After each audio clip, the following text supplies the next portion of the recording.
बच्चों आज हम वैद्युत आवेश साइंस का टॉपिक है। देखिए क्लास 10th और 12th दोनों के लिए इम्पोर्टेंट है। वैद्युत आवेश के बारे में समझेंगे। वैद्युत आवेश देखो अंग्रेजी में बोलते हैं इलेक्ट्रिक चार्ज। देखो वैद्युत आवेश पदार्थ का वह मौलिक गुण है जिसके वैद्युत आवेश पदार्थ का वह मौलिक गुण है जिसके कारण वैद्युत बल आरोपित या अनुभव करता है। वैद्युत बल का आरोपित या अनुभव करता है। इसे क्यू से प्रदर्शित करते हैं। अब बच्चों वैद्युत आवेश के जो गुण हैं, ये गुण है, यह एक आदेश राशि है। बच्चों आदेश राशियाँ बेराशियाँ होती हैं जिनमें सिर्फ परिमाण की आवश्यकता होती है, दिशा की आवश्यकता नहीं होती है। ठीक। दूसरी बात बच्चों, ये वैद्युत आवेश जो है ये चाल पर निर्भर नहीं करता है। अब मान लीजिए आप किसी बैटरी या किसी सेल के लिए अपनी जेब में रखे, मतलब बस में ट्रेवल करें, घूमने जाएं कहीं, तो क्या उस पर कोई फर्क पड़ेगा? डाउन थोड़ी ना होती है, तो फिर चाल पर निर्भर नहीं करता है। दूसरी बात, आवेश संरक्षित रहता है, आवेश नष्ट नहीं होता है, आवेश संरक्षित रहता है। अब इसका चौथा गुण जो है, सजातीय आवेशों के बीच प्रतिकर्षण होता है। देखिए बच्चों, अगर मतलब एक ही प्रकृति के आवेश हो, जैसे मान लीजिए ये आपका प्लस आवेश है और दूसरा भी आपका प्लस आवेश है, तो ये दोनों एक दूसरे के क्या करेंगे? प्रतिकर्षण करते हैं, एक दूसरे से दूर हटते हैं। इसकी दिशा इस तरफ हो जाएगी और इसकी दिशा इस तरफ। तो जो सजातीय आवेश होते हैं, मतलब समान आवेश, तो एक से जो आवेश होते हैं वो एक दूसरे के प्रति प्रतिकर्षण बल का अनुभव करते हैं। और विजातीय जो आवेश होते हैं, विजातीय आवेश, ये जैसे मान लीजिए एक आवेश माइनस का है ये और दूसरा प्लस का है, तो ये एक दूसरे को क्या करेंगे? आकर्षित करेंगे अपनी ओर, आकर्षित। तो सजातीय आवेशों के बीच आकर्षित होता है, मतलब सजातीय आवेशों के बीच प्रतिकर्षण होता है, व विजातीय आवेशों के बीच आकर्षण होता है।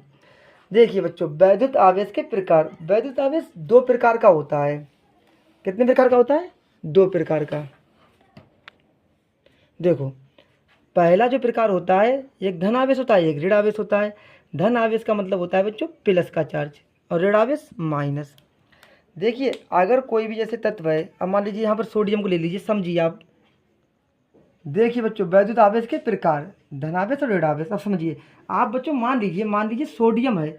आप सभी जानते होंगे सोडियम पर कितना होता है? सोडियम का परमाणु क्रमांक 11 होता है, और इसकी पहली कक्षा में 2 से, दूसरी में 8 होते हैं, मतलब 8 हो गए। और ये तीसरी कक्षा है, वहाँ 1 इलेक्ट्रॉन होता है, तो 1 इलेक्ट्रॉन का मतलब वो त्याग करता है। अगर त्याग करेगा तो यहाँ पर प्लस का 1 हो जाएगा। इधर आप कैल्शियम को ले लीजिए, तो कैल्शियम Cl है। Cl का परमाणु क्रमांक कितना होता है? 17। इस पर माइनस का 1 आवेश होता है। देखिए जो ये प्लस है, जहाँ प्लस होता है तो इसका मतलब ये त्याग करता है। प्लस का मतलब क्या है बच्चों? त्याग। और माइनस का मतलब क्या होता है बच्चों? ग्रेड। तो धन आवेश त्याग करता है इलेक्ट्रॉनों का, और ऋण आवेश ग्रहण करता है। दूसरी बात बच्चों समझिए, जो त्याग करेंगे तो उस पर द्रव्यमान में कमी होती है, और ग्रहण करते हैं तो द्रव्यमान में वृद्धि।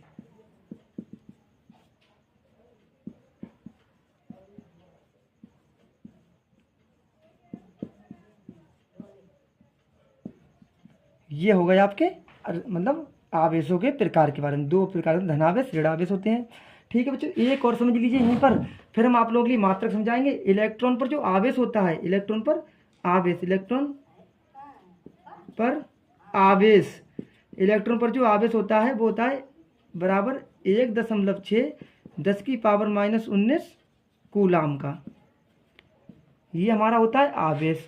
अब बच्चों देखिए दूसरी बात, यहाँ देख लीजिए, देखिए वैद्युत आवेश के मात्रक।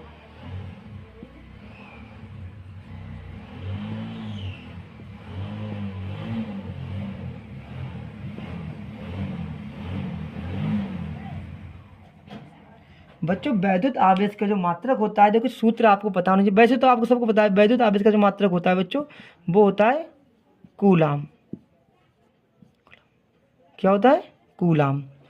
अब देखिए बच्चों, दूसरा मात्रक एक सूत्र होता है, आप जानते होंगे, चाहे Q बराबर I/T। यहाँ से बच्चों I का जो मात्रक होता है, I क्या है? वैद्युत धारा। वैद्युत धारा का मात्रक क्या होता है? एम्पियर। और टी क्या है, समय, समय का मात्रक सेकंड। ये हमारा मात्रक हो गया दूसरा। अब बच्चों एक मात्रक जो होता है वो वैद्युत आवेश का सबसे बड़ा मात्रक होता है, वैद्युत आवेश का सबसे, वो उसे बोलते हैं फैराडे। फैराडे हमारा सबसे बड़ा मात्रक है किसका, वैद्युत आवेश का। तो एक बच्चों फैराडे बराबर होते हैं 96,500 कूलाम, 96,500 कूलाम। ये बच्चों टोटल जानकारी है हमारी वैद्युत आवेश के बारे में, देख लीजिए। अच्छी लगे तो वीडियो को लाइक सब्सक्राइब कीजिए और शेयर कीजिए। ठीक है बच्चों।